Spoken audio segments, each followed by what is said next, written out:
Hello, everyone. I want to thank you all for showing up on such short notice. In the last 24 hours, we have been hit with what appears to be a ransomware attack. This cyber operations and risk management video will address the evaluation of maintenance requirements based upon the developed software matrix.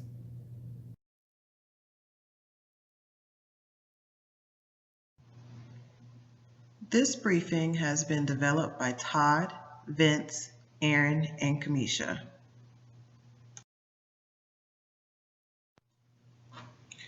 Let's start with software assurance. It can be defined as the level of confidence that software is free from vulnerabilities, either intentionally designed into the software or accidentally inserted at any time during its life cycle. This is important because it allows reliability and safety to also include verification and validation. Software development lifecycle is the use of a model in software development to plan, design, code test, and implement software. There are 4 common models that we would like to go over today. Rapid application, which focuses on speed. Waterfall has sequential steps that include requirements, design, implementation, verification, and maintenance. Joint application uses collaboration to depict the business viewpoint of customers for applicable solution development. And last, extreme programming, which usually has accelerated timing and security, which involves frequent small releases throughout development.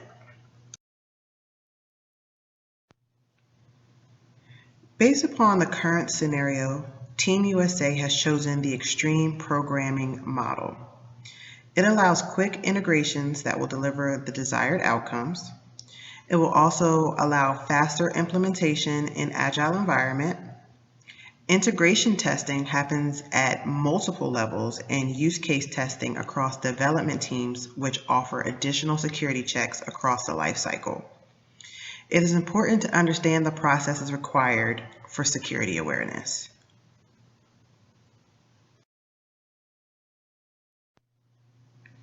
It's always important to understand supply chain risk. Within the supply chain procurement, there's always open possibilities of introducing risk or vulnerabilities from external or internal threats. These risks include, but are not limited to, the following: third-party services or vendors, third-party data storage, poor information security practices by lower-tier suppliers, compromised hardware or software purchased by suppliers, software security vulnerabilities in supply chain management, counterfeit hardware, or hardware embedded with malware. So make sure you look out for these things. Here are a few supply chain recommendations. Adopting best practices can help manage cyber supply chain risk. These practices can include, but are not limited to, the following: a security team that works on site with vendors that have been accepted in the supply chain to address any vulnerabilities and security gaps. Secure software lifecycle development programs and training for all engineers in the lifecycle. Software and hardware have a secure handshake, which secure booting processes look for authentication codes, and the system will not boot if codes are not recognized.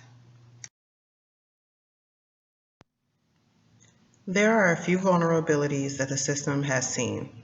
They include buffer overflow, issues with libraries, components, and dependencies, distributed denial of service attacks, ransomware through phishing schemes or compromised internal files, cross-site scripting, and brute force password attacks.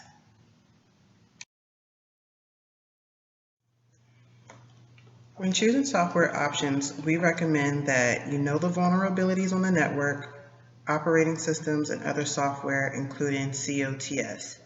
We also recommend that internal development should also be tested thoroughly for any vulnerabilities.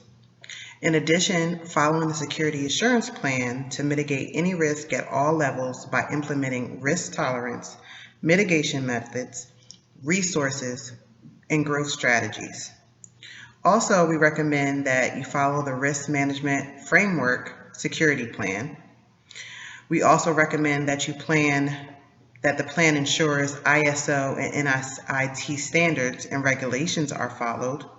And last, we also recommend that the RFM and SAP processes are mandatory, in place, and followed accordingly. When it comes to cost, it all varies dependent upon the situation. According to Symantec, ransomware detections have been more dominant in countries with higher numbers of internet-connected populations. The United States actually ranks highest with 18.2% of all ransomware attacks. Below, you can see a breakdown of a few financial and resource costs.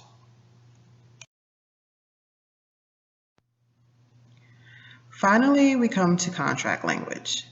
A contract is a written agreement that is legally enforceable and recognizes and governs the rights and duties of the parties involved. The contract should include, but is not limited to, the following: an offer, acceptance, description of services, security requirements, and cost. The contract allows for everyone to be on the same page and lays the foundation for the lifecycle development and expectations of the parties involved. Thank you for your time, and I hope that you all find these recommendations very helpful.